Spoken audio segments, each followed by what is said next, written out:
Good morning, everybody. Welcome to the morning meeting. Sean, Dan, and I, delighted to have you here. Gentlemen, welcome. Good morning. Happy Monday. It's good to have everybody back convened. We start the week with a lot of the storylines from last week. We'll run through them. We'll talk about them amongst ourselves, and then we'll take your questions. If you're here on the two-way platform, please raise your hand. Some good hands up already. We always like new people too. So if you haven't ever been a speaker on the platform and you'd like to get in, please raise your hand. If you're watching on YouTube, welcome. This is a little bit different of a discussion than a lot of political media. We're here to educate and learn. If you don't think someone agrees with you, use it as an opportunity to learn from them with peace, love, and understanding. And as always, extending the presumption of grace. The chat is a sewer. If you don't like it, don't read it. And if you do contribute to the chat, maybe don't make it a sewer. Maybe write productive and interesting things rather than inflammatory. But we're glad for everybody's participation. Relatively light schedule in terms of known upcoming public events today. Not much going on the Hill. President Biden is in Rio, where he's attending various G20 events. Everybody say it aloud with me. The vice president's schedule. So be in Washington, D.C., where she will receive briefings and conduct internal meetings with staff. These meetings will be closed press. Donald Trump is in Mar-a-Lago, and anything can happen. As we learned this morning, he might meet with just about anybody, and we'll talk about that. I want to start by talking, guys, about what I call the controversial five, the nominees. Go ahead and put up their pictures, please, who may or may not make it. And there are people who say all five will make it, and people who say none of the five, and people who say some of the five, but have different perceptions. Sean, who are on that list right now? Who are who would you say are the two most unlikely to be confirmed? I think the obvious answer is Gates and Hegseth. But here's the thing about confirmation hearings. Things come out about individuals, comments get made. Right. So did someone try to trip them up and ask them some random question? I remember there was an ambassador, and I couldn't even remember. I think it was under Obama, and they were asked something about the country they were going to serve, and they couldn't answer the language that was spoken in the country, and it made them look like a fool. Dan, Noah met with Argentina. Thank you. You asked the question. There's my lifeline. I use that if Yeah. I can't phone a friend. But anyway, I say that because it's obvious, right? But I also think that Trump has made it very clear that he wants especially Matt Gaetz to go through. And if you listen to the Sunday show, even the detractors are saying, I'm going to give him a shot. So I say that only because it's the conventional wisdom, but I still maintain that all five get through. Okay, Dan, which two do you think are most endangered? I think Hegseth is the most in danger by a lot. I think there's just going to be more of a drip, drip, drip. And we haven't, the focus hasn't even really gotten to some of his more controversial statements that he's made about who should and should not serve and the roles in combat. I actually think Gates is going to get through. I think MAGA is going to draw a line and dig in on this one. He's of them.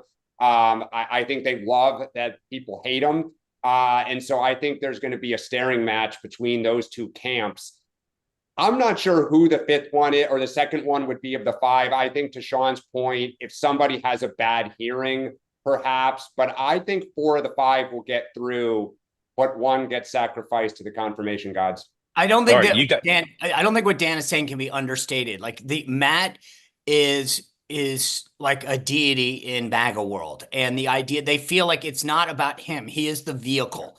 Whereas Pete is not. I mean, he's obviously a co-host on Fox and Friends Weekend, well liked. But he's not. He doesn't have because of the nature of the job. It's not like he's out there the same way that Matt was, going after DOJ and hearings and things like that. It's not. I'm not trying to compare the two in terms of their dedication to the cause, more that Matt has been able to be in hearings where he has these viral clips of him attacking folks from DOJ and railing against them. So for that reason, I don't think that people care.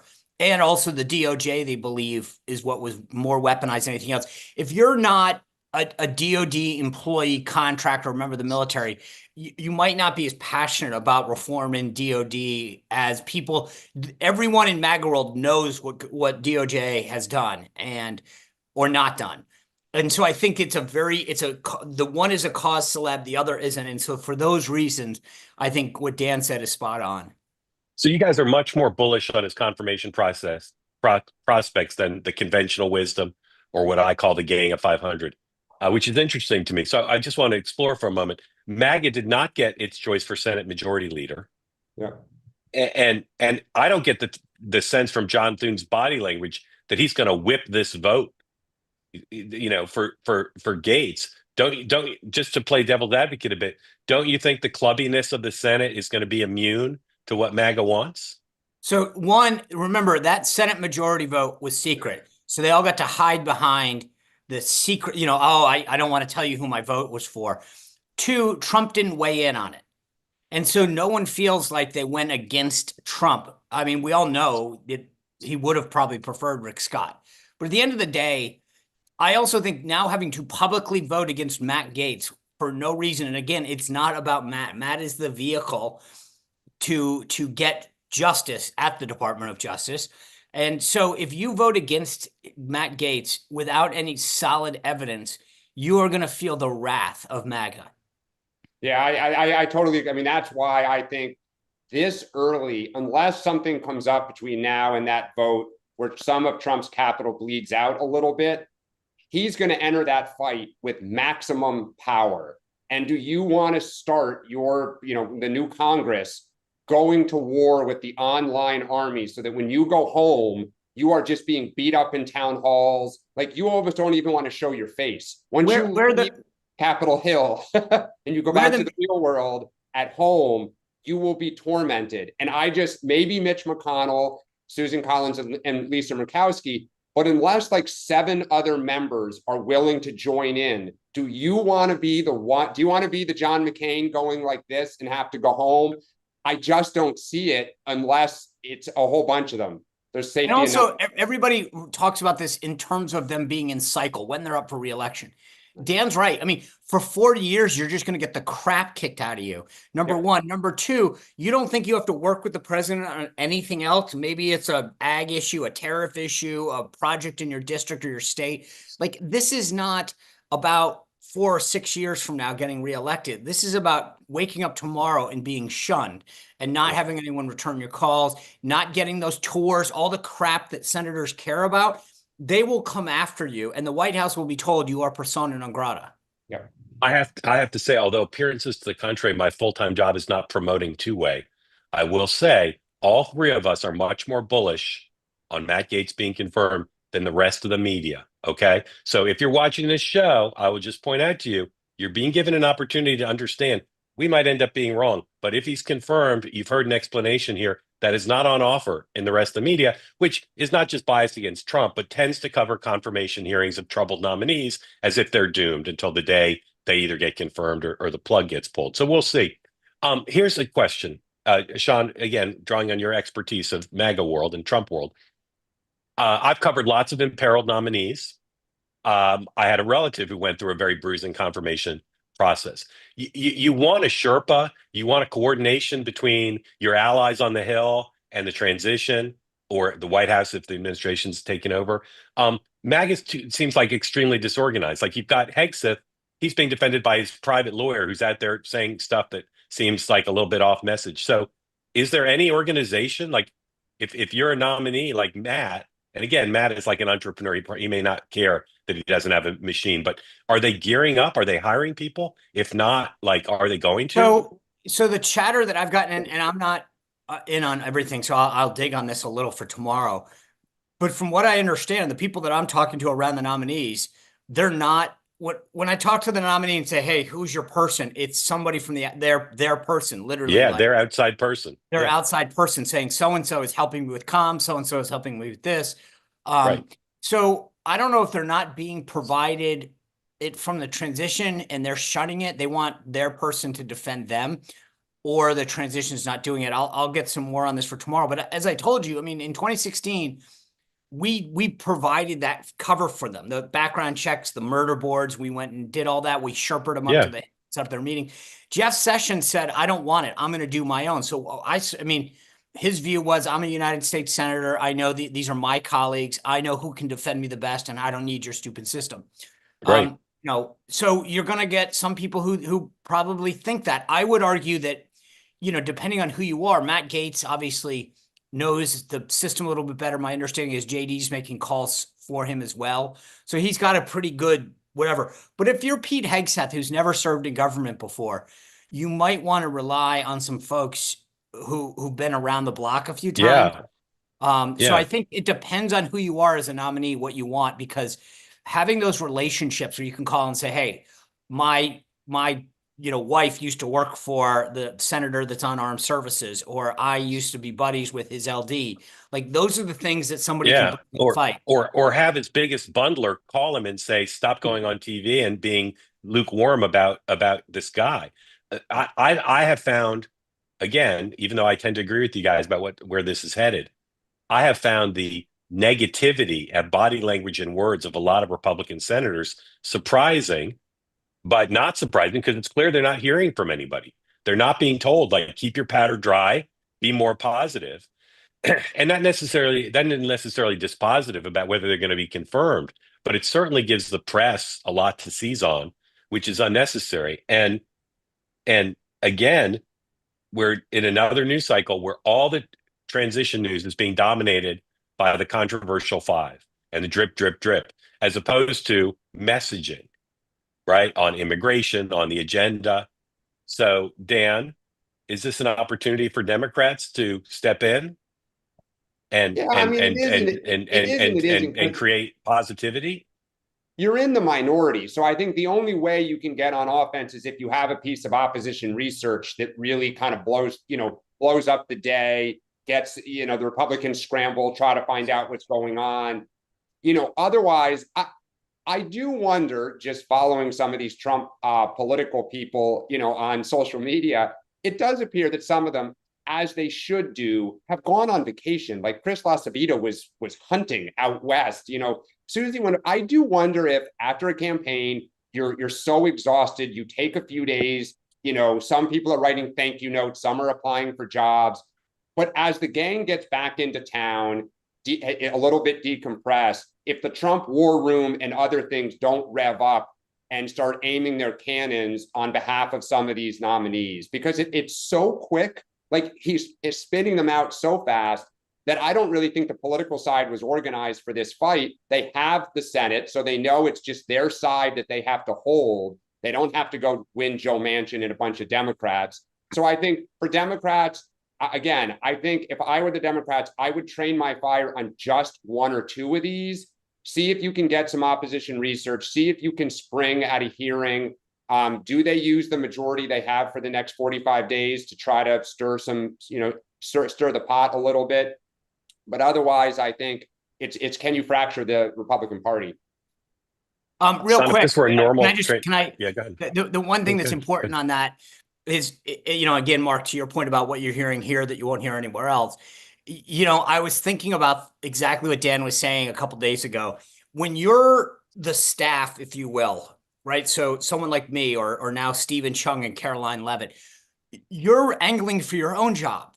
And so you're trying to do the work of the transition, but you're also kind of like, where am I in this world? And if I get cut out, it's a very awkward, I wasn't named until December 22nd. And so you're doing all this work of the transition, but you're also kind of you're like, what am I doing for employment on January 20th? And so where's my office? Who do I get to hire? There's a million. Right, but also, am I going to get hired? Who's shooting at me? Because as I'm worried about putting out Ambassador so-and-so or Brendan Carr for the FCC, is Bobby or Susie taking arrows at me to not be whatever job I want? So the point that Dan's making, right? The staff is what has been helpful in the last 96 hours is we named Stephen Chung comms director, Caroline Levitt as press secretary. It now gives them the ability to go back to, and I'm not saying they were, I know my own headspace. To now say, okay, I'm back in the transition 100% because now I don't have to worry about the me part of this. And I know. Well, you still have to worry about where your office is and who you're going to hire. Well, not really. I mean, the press secretary's office is what it is, but yes. Sean, if this were any other president-elect, the transition would be a disaster. There's no coverage of anything but imperiled nominees. There's no coverage about his agenda. I mean, there's some, but it's subsidiary. Do you think Donald Trump minds all this negative coverage? I don't think he views it that way. I think he I loves agree. the coverage. He loves the idea that they're talking about him, their agendas, and what they're going to do. I mean, because part of like what they're talking about isn't just Matt Gaetz bad. It's here's what he wants to do at the Department of Justice. Here's what Pete Hegseth will do to the military. So the agenda is baked into part of the opposition to their nomination. Yeah, and I think if you look at the stories, Mark, like in the Washington Post and everything, the stories are they're going to blow up the bureaucracy. They're going to change the way things are. Like if I'm Trump, I love those headlines. What I don't want is somebody sexually assaulted somebody and like they're doing, cocaine with hookers and that would make me nervous. But the other stuff is like, this is what I ran on and the swamp doesn't I agree with that, but I see those headlines as being bigger. We could talk about Treasury Secretary and NEC for hours. At least I could, because I did a lot of reporting on it over the weekend. Again, most of the focus is on Treasury, but the NEC job is potentially bigger.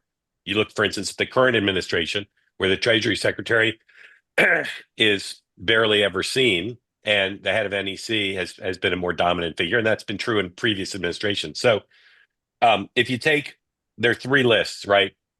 There's Scott Bessent and Lutnick as bucket one.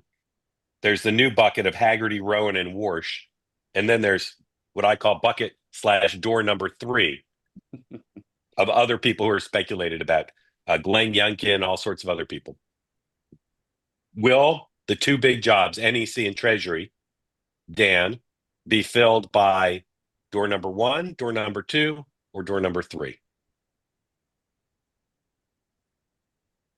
I think door number 1 gets one of them gets one of jobs. Yeah. And door number understood. Yeah. And so Lutnick or Bessent gets one of the two, and who gets the other job? Door number 2 or door number 3? Door number 3. John. I like door number 3 for a lot. I think that 1 and 2 have done, like, I think Bessent has done a much better public job. And there's a lot, the Lutnick stuff. I mean, I've heard from inside, outside, a lot of, issues with him. Yes. And it's just everything from, he talks too much to conflicts of interest. Yes. Maybe that's people dishing. So understood. Others are saying. Others are saying. But I think that in Trump world, like, he likes the surprise element. And so I think the door number 3 element for potentially both jobs is open. No, potentially. Lock in. Who gets the jobs? I think Dan says one. Dan says one gets one. I think Dan gets 1 gets 1 and 3 gets 1. What do you say? Yes, I think Bessent gets one of the two. My guess is probably Treasury, and then 3 is door number 3 gets NEC. All right, I'm going to go with door number 1 and door number 2 as each getting one job. And Howard can be an ambassador. I think it's ironic that Cantor Fitzgerald is known on Wall Street as being incredibly aggressive, rough, and tumble, and uncouth. Therefore, it's not surprising the CEO of Cantor Fitzgerald, rough and tumble and aggressive and uncouth. Like he's not done himself a ton of favors with a lot of people. We're not going to talk today about Boris against Elon because it's too inside. But man, we got to talk about that probably tomorrow night at our live event. All right, Trump and the left. The talk of the world this morning is something that happened on MSNBC at 6 o'clock. Let's listen. Over the past week, Joe and I have heard from so many people, from political leaders to regular citizens, deeply dismayed by several of President-elect Trump's cabinet selections, and they are scared. Last Thursday, we expressed our own concerns on this broadcast and even said we would appreciate the opportunity to speak with the president-elect himself. On Friday, we were given the opportunity to do just that. Joe and I went to Mar-a-Lago to meet personally with President-elect Trump. It was the first time we have seen him in 7 years. Now, we talked about a lot of issues, including abortion, mass deportation, threats of political retribution against political. Dan, how will the left feel about that? I mean, just looking at social media here, they're split. I mean, I think there are some people that think they went there because they fear being prosecuted, and they're doing it, simply for ratings. And other people who think the party needs to kind of move past calling Trump Hitler and a fascist and start actually engaging with the kind of the other half of the country. So my bet is the answer lies somewhere in between. They are business people, and MSNBC continues to struggle a little bit. And Trump was gold for them in 15 and 16, or at least part of 16. And I think they do recognize that, like, what they did in terms of just trashing the hell out of them didn't work with ratings, and it didn't work politically for the party. Yeah. They're my close friends, I'll say, for those who don't know. Sean, what will MAGA think about this, and why did Trump do it? I think MAGA will be kind of split the same way the left is. There are some people who say, hey, Trump gets to do what Trump gets to do. Here's my problem with this. When you ended the clip, Joe says afterwards, we told him we opposed him on this. We opposed him on that. We opposed him on this. If they wanted to come down and say, hey, Mr. President, we bashed you. We said you were wrong on all these issues, and we were wrong, and you have the right now to govern, and we'd like to open up communications. First of all, I still say get in the back of the line. There are people who put up yard signs. There are people who made phone calls. There are people who fought hard for President Trump. They get to shake his hand first, not these people who spent 7 years, as Mika said, trashing the guy, lying about him, defaming him, right? So you go to the back of the line before you get to jump it and come up to Mar-a-Lago and shake his hand. But it wasn't that. Joe said we told him to his face that he was still wrong. We disagreed with him. So this was a pure transactional ratings play. This was Joe Scarborough realizing that his ratings are down 40%, 49%. Comcast wants to spin them off, and them worried about whether or not they're going to continue to afford their place on wherever it is, Nantucket, Palm Beach, all those places. This was a pure transactional play, and there's no one that is more transactional in the world than Joe Scarborough. So I was frankly disgusted by this. I think Trump wants them to atone for it, and it was pretty clear by that comment that they have no desire to do that. So again, talk a little bit. Hold on. Go ahead. You go. I was going to say, my sense is for Trump, this was like dining with Mitt Romney in 16 and getting photographed. He knows who the beggars are, and I'm sure it gives him, a great pleasure to see that Joe and Mika came to kiss the ring. Like, for him, it's a win. But that's my point, Dan, is that they didn't. They came and then they turned. They did. They can say what they want, but he knows. I know. Like, they came to see me to make amends with me, and they called me Mr. President, right? Like, end of story. Sean, do your Trump imitation.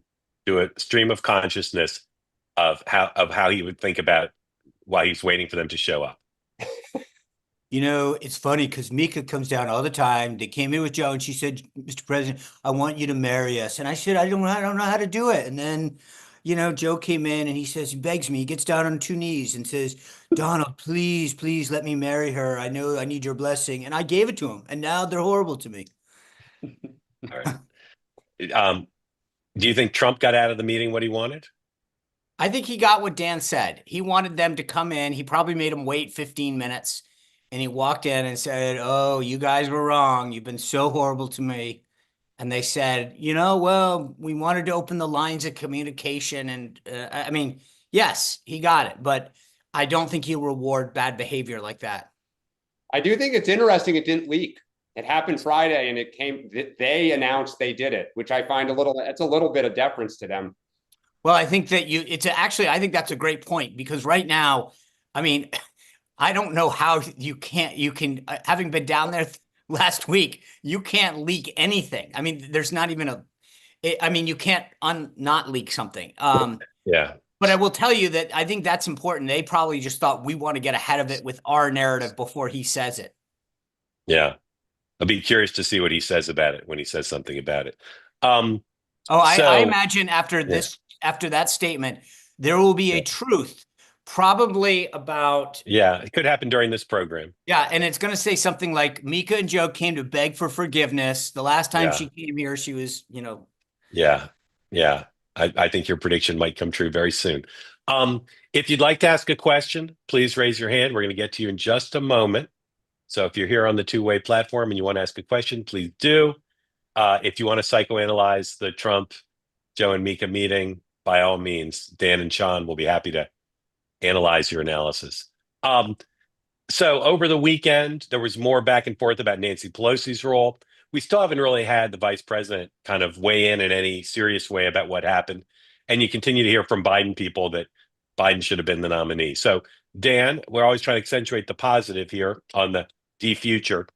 Anything happened since we last convened that makes you think the Democrats are on the right side? There've been some op-ed pieces as well, laying out the future of the party. Anything you see that gives you hope?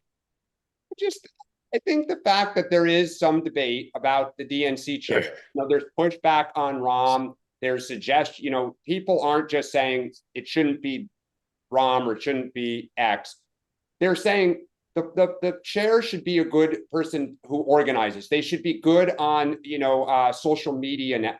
Like, this is the conversation that needs to happen. Like, what do you want from the chair? What do you want from the party? As you say, how does Hakeem think about things? I think Schumer's pretty quiet, which I find, interesting.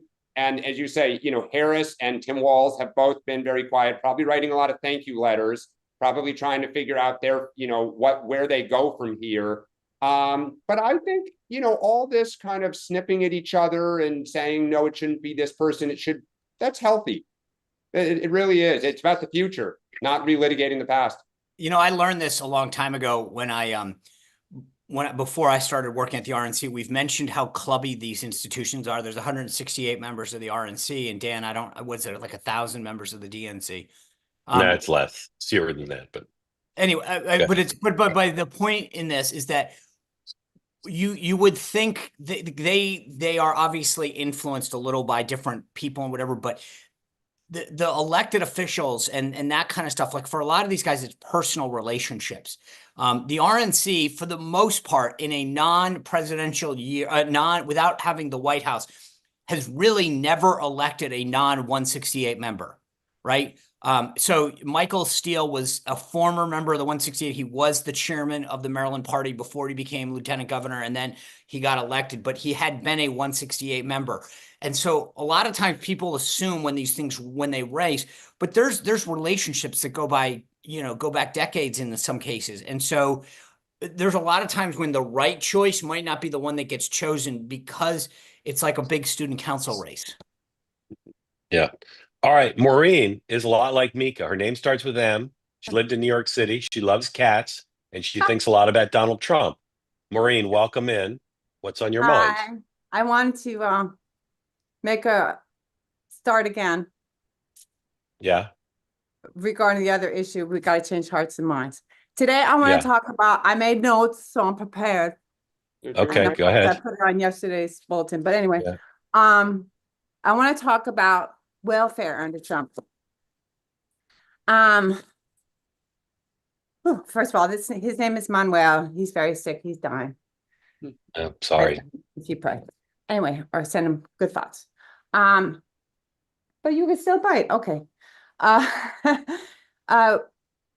Biden, we lost our connectivity program, Lifeline. Now, when I first started welfare 25 years ago, it was very difficult. But I got $1. Lifeline was $1 a month, and I got a ground line. That's through the FCC. SNAP, they have not given us an increase in SNAP under Biden-Harris. SNAP has actually gone down while the price of groceries has skyrocketed. That's the USDA. Medicaid is Health and Human Services. Medicaid is the last time I applied, I didn't have to apply. They kept on rolling it over during Biden-Harris. I didn't have to reapply, but until a month before the federal election. And then the first question is, are you a citizen? If so, write C. They didn't ask me for proof if I was a citizen. Okay.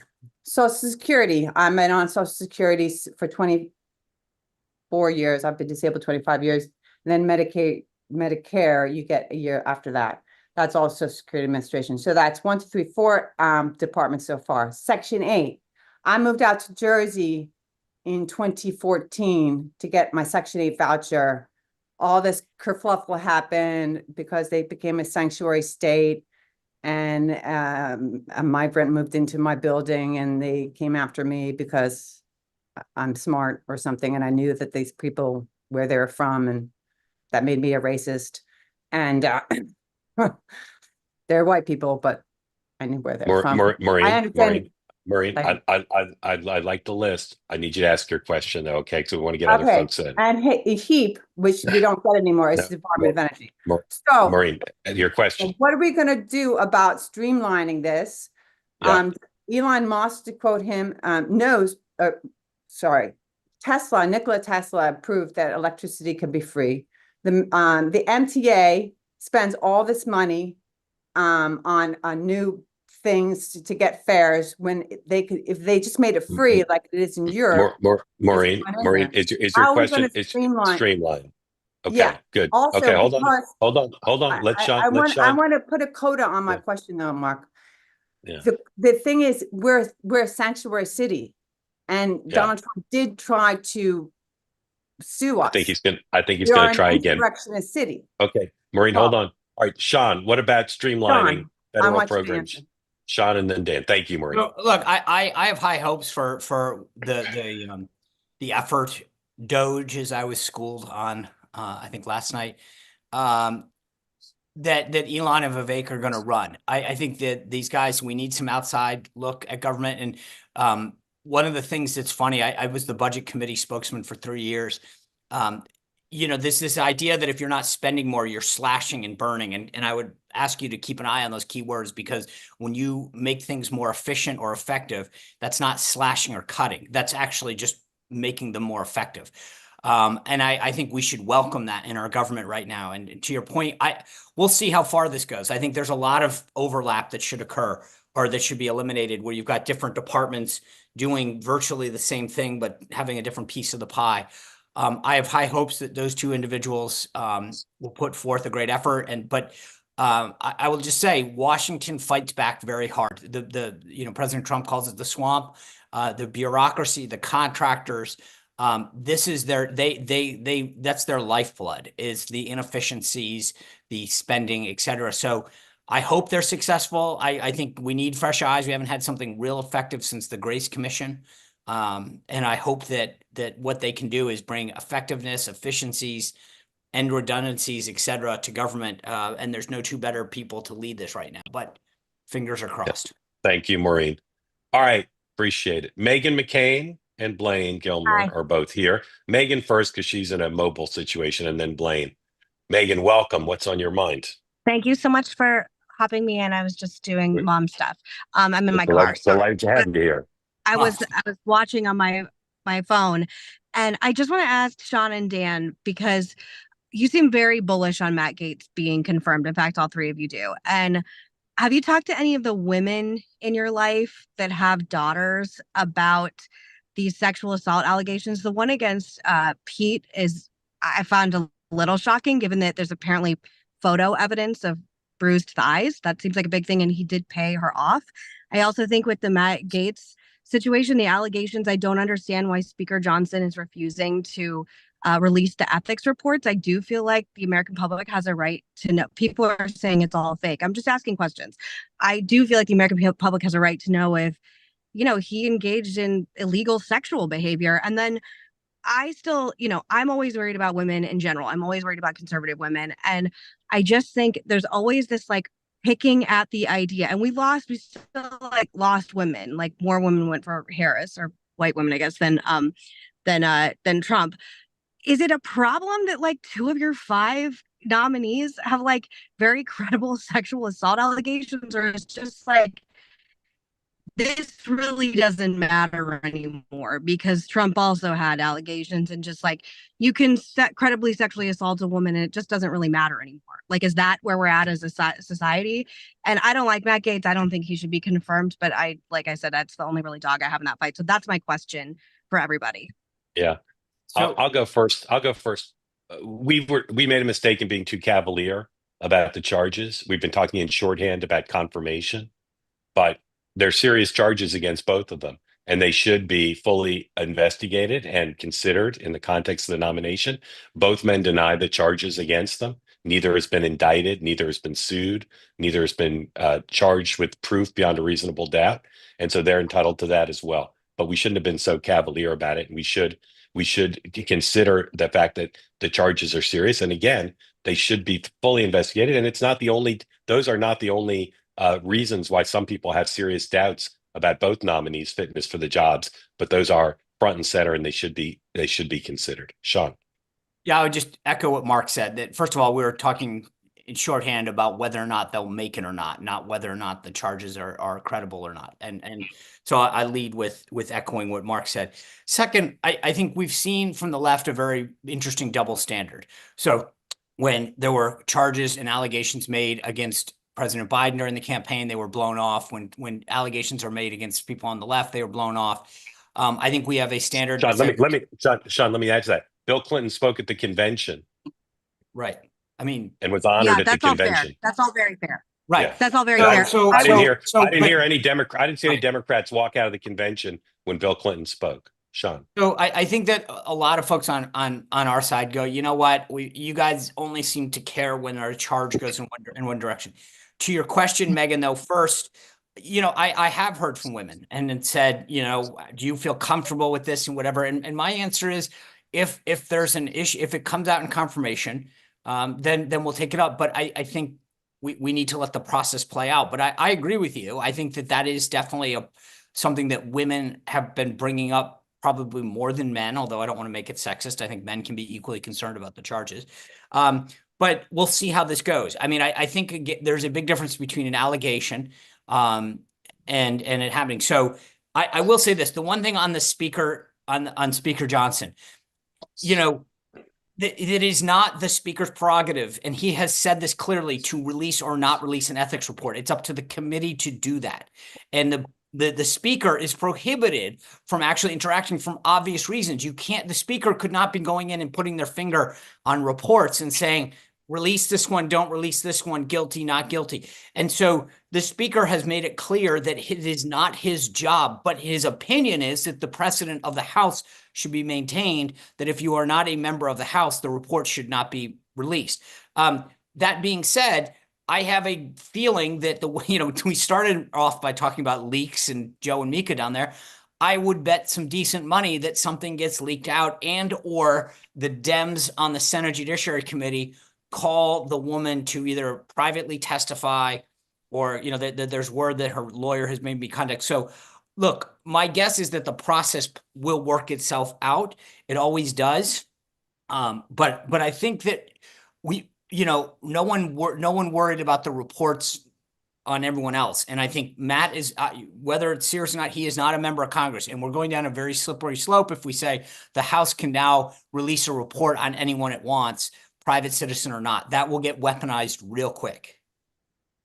Dan? Yeah, and I also just want to say, I was like, I'm not a Me Too person. I got a lot of heat for a long time thinking that it was basically like, I don't believe in the movement. I think it actually did more damage to women than anything else. It's more that, I was shocked to read that he had paid off someone.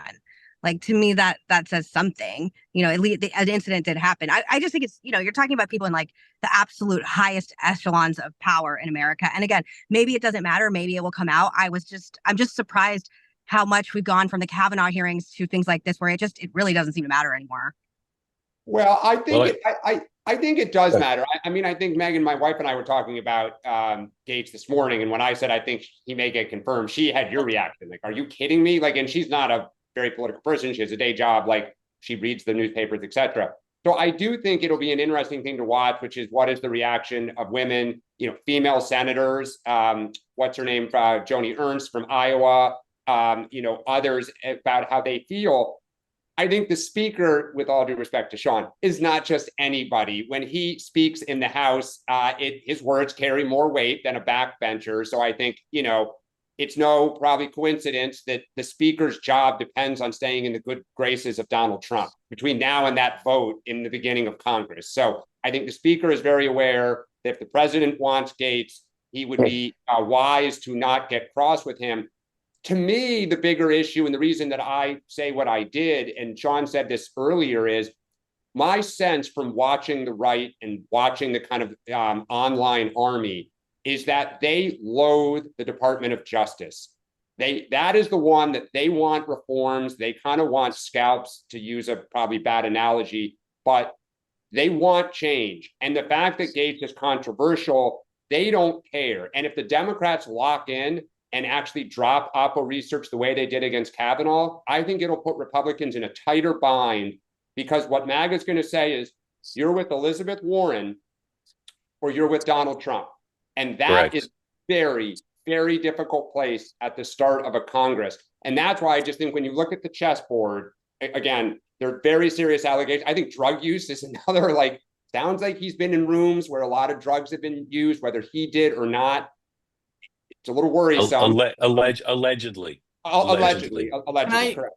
Sorry. Mark, but I mean, I just think the raw politics of how many people in the Biden administration do you think have been in rooms where illegal drugs were used? How many? Look, and the president's own son, and he was attacked, and it made people question whether Biden was honest, and he was good, and the Democrats said Trump and his kids were corrupt. Like, it put a stain on that made it hard. But forget Hunter. Hunter's an extreme case. How many cabinet secretaries in this administration do you think have ever been in a room where people have smoked pot? How many? Probably every one of them. And some of them probably do smoke pot, by the way. Correct. Hey, Yeah, can Sean. I want two quick points, since we did a job thing last night. Pro tip for folks who may either be interested or know someone. While it may be legal to use pot in several states, it is still against the law federally, and is a big problem on your SF-86. So I have heard enough people who are applying for jobs go, well, I only did it in Colorado, or I did it in, I'm like, well, guess what? In the United States, it's still against the law. The second thing is, and Megan, I want to just preface this by saying your question about the Hegseth alleged payoff. I have, in the last 7 years, unfortunately seen and been part of too many party to or witness of or deposed in countless lawsuits. And what I've learned that I didn't realize as much probably 7 or 8 years ago was that there are times when the lawyers sit there and say, here's the current situation. This is what it's going to cost to litigate this out, or to defend yourself, or this is what might come out if we do this, or we can make a settlement for X amount, that whatever. And so I'm not saying or the comms person says, if this comes out, even if it's false, it'll ruin your career. Correct. And so I say that with all due respect to the charges, and I'm not trying, but I, as an individual, would have said the same thing you said 7 years ago, where, oh my God, they pled the fifth, they're guilty, or they acted this way. I have seen, the Mueller investigation, I can't begin to tell you how, like, there was an instance where somebody leaked out something that was completely non-germane, and I get a call from my lawyer and said, okay, they just subpoenaed that, and that probably was 10 hours of going through documents at $1,500 per one lawyer plus the paralegal. And so, when people don't get letters about going up to Congress, you probably spend 5 to 10 hours prepping with your lawyer at least $1,000, probably closer to $2,000 an hour.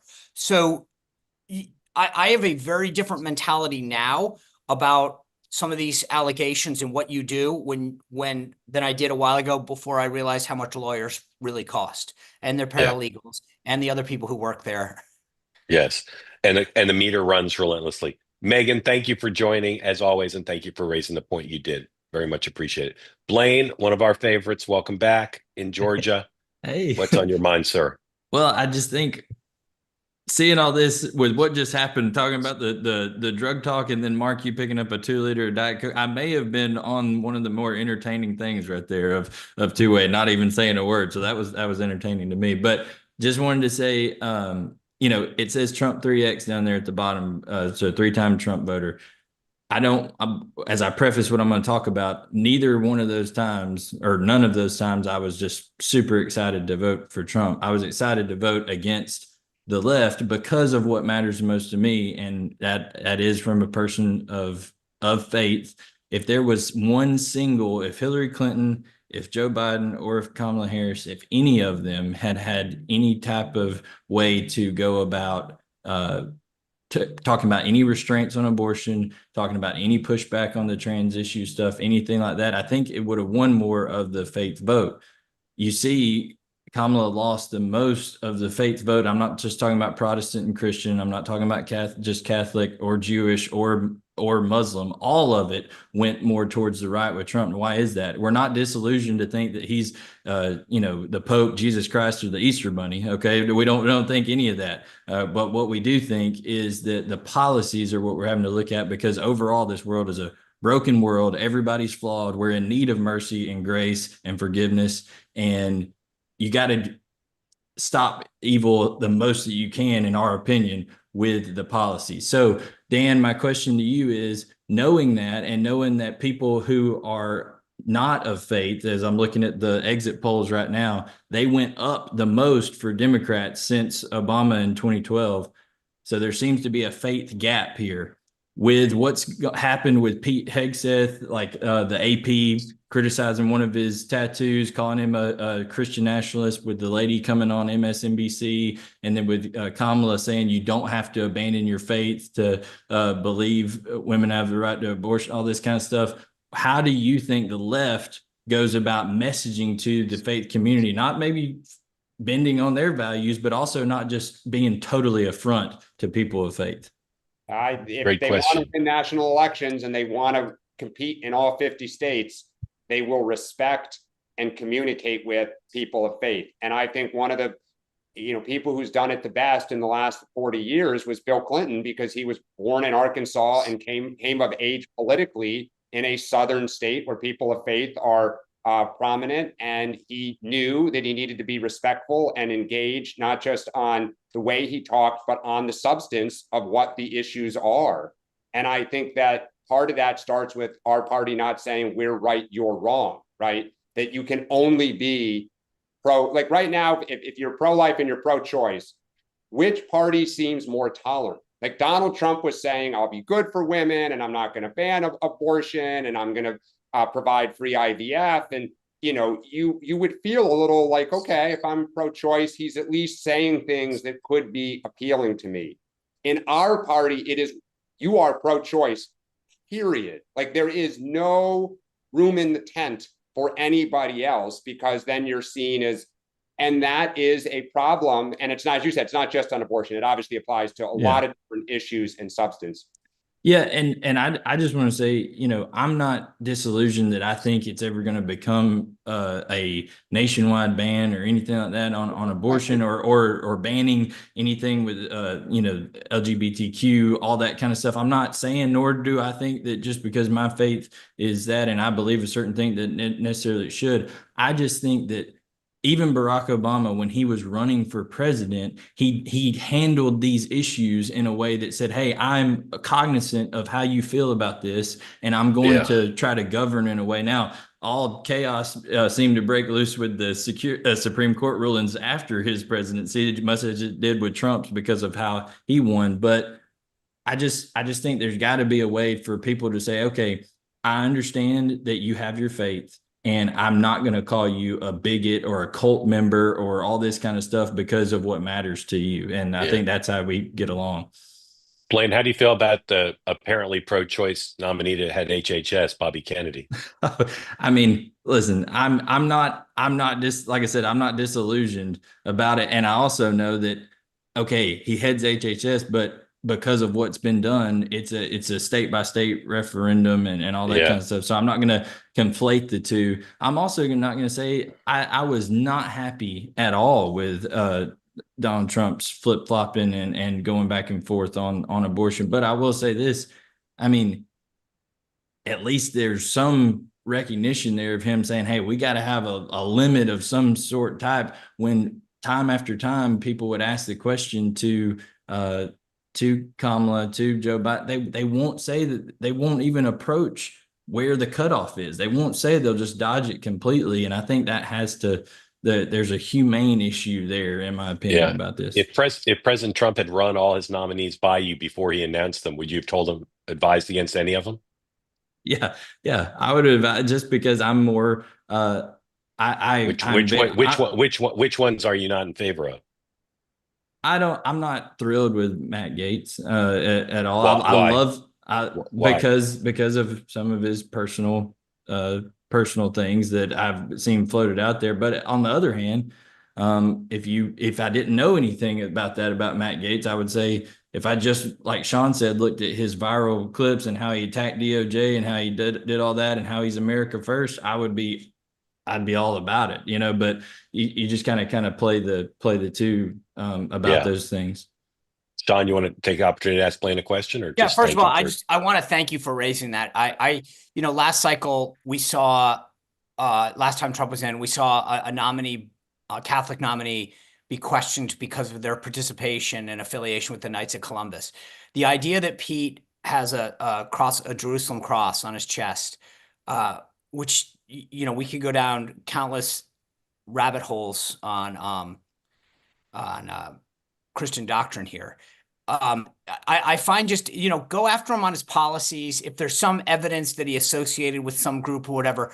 But this is this attack on what can no longer, I mean, it's just on Catholic faith is just, it's getting to a line where I think it's unhealthy.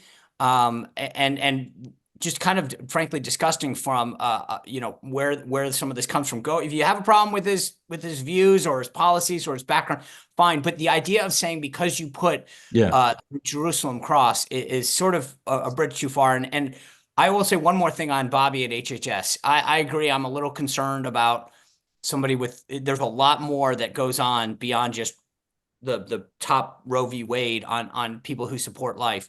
There's a lot that HHS does in terms of funding and research and things like that.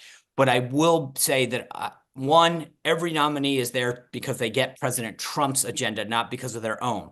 And I think Bobby Kennedy understands that. Trump has also made clear jokingly that he knows what his lane is. And then number 3 or 4, whatever I am now, that this comes down to, there will be deputies and administrators within the department. You saw Ben Carson potentially as Surgeon General, who will protect life and stand up for life.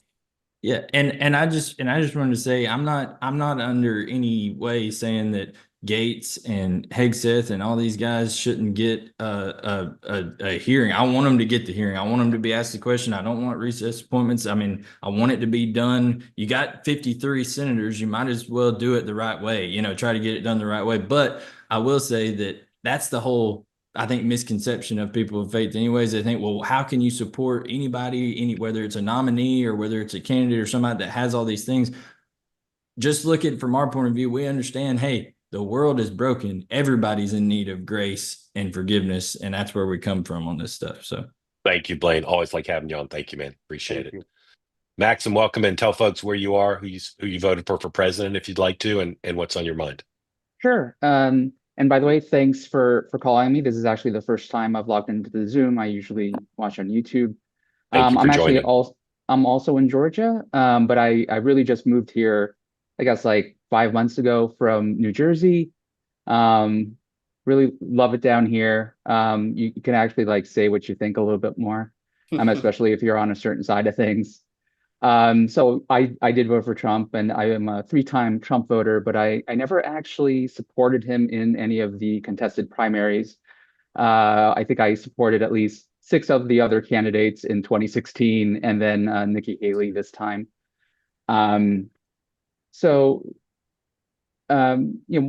My question is, and I've just been wondering about this. So, he's in a second term. He's not going to be running again. So how is he thinking about it? Because it's one thing is he thinking about it as, okay, this is my last shot to make the real change that's needed, and he's thinking about his legacy and everything like that? Or is he thinking, I need to lay the groundwork for Don Jr. or one of his other kids to potentially make a run in the future? Because I think he might make different policy decisions depending on which way he's thinking. Yep, great question. Sean is uniquely qualified to answer, so we'll let Sean answer. Maxim, thank you. Sean. I think that a year ago, I would have said Don is probably the only one. Now Laura has really shown her colors.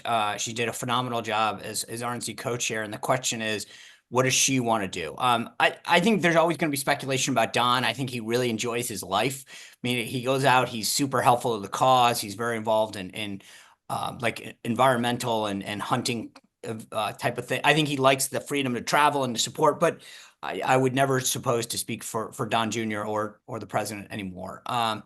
That being said, I can see Laura equally getting appointed to something or running for something, continuing on at the RNC. Those are the only two that I think, or Barron when he gets old enough, that I see doing anything. I think the rest, Eric has been very focused on the business, and I think that's always like his shtick. So I think it's going to come down to Laura and or Don Jr. And if I had to put money on it, I would say Laura goes into public to elected office before Don. Yeah, but Laura's in going to be terms the of senator from Florida. Go ahead. You know, by the way, I will tell you, total side note, I think that I put this out on Twitter when the rumors were Marco, is that at the very least, DeSantis is going to have to make sure that his approval, his pick is approved by Team Trump. It's his pick, obviously, but I wouldn't put it past. I would not be surprised to see Laura as the pick. And I tweeted out that there could be a Trump, and I think it will be her. I think it'll be her. Max, I'm sorry. Go ahead. Yeah, so I was more wondering, like, how is President Trump thinking about it in terms of, like, is he going to be thinking, I need to lay the groundwork for, let's say, a Laura Trump to become president in 4 years, or is he thinking more about, okay, we got to fix the tariff system? Yeah, he's not. He doesn't. I think he's worried more about his own legacy. Obviously, with JD, that's. I actually think if DeSantis picked Laura or Don, right, you could have a potential where JD runs and then they're the VP. But I don't think he's thinking, like, right now he's focused probably more about his own agenda, his own legacy, than he is 10 years down the road. He wants the economy to boom and there'd be world peace and to get on Mount Rushmore. And I think that subsumes everything else is subsumed by that. Maxim, thank you. Go ahead, Dan. Great. I was going to say, my sense from this Democrat is he lives to win the day's headline and maybe tomorrow's headline, and he worries about 2 days from now, 2 days from now. I cannot fathom that he's thinking, how is history going to judge me 10 years from now? And I think he wants everyone to beg him for his endorsement in 4 years. He wants to be king. He wants to public opinion. He wants the whole party to be what Joe and Mika did, begging for his endorsement leading into, Iowa or South Carolina. Yeah. All right. So in addition to Megan, we had 3 Trump voters today. Again, I called on Maxim, didn't know who he was for. That's just the way it happens. We encourage Trump and Harris supporters, and people didn't vote for either, to join us regularly. And we want always to have as much of a balance of voices in totality as we can. Wednesday night, Dan, who's joining us on Wednesday night on Two-Way Tonight? I am not sure, Mark. Who do Yes, we you have? are. We have a congressman, Richie Torres, awesome. is joining us on Tuesday night for our Wednesday night for the future. So look forward to that. Before Wednesday, tonight, I'll be here 6:00 Eastern time for my show, Two-Way Tonight. We'll be back tomorrow. And then tomorrow night, join us at 4:00 for a VIP reception, and then 5:00 in Greenwich Village at the Comedy Cellar, Village Underground, morning meeting after dark. We're doing a normal program live for everyone present. You can get tickets, go to twoway.tv to learn more about how to buy them and when the show is. But again, it's 5:00, and that'll be Two-Way Tonight for tomorrow night. It'll stream on YouTube if you can't be here in person. But please join us if you are in New York, get a chance to meet everybody and spend some time together. And again, I'll see you tonight at 6, and the 3 of us will be back tomorrow at 9 Eastern time. Gentlemen, have a great day. Sean, you've got your reporting assignment. We want to know who the Sherpas are. So bring that back tomorrow. We want 5 Sherpas for 5 controversial 5. Thanks everybody for joining. Thanks Megan for chiming in. All the people who asked questions, raise your hands, and we'll see you tonight at 6 Eastern.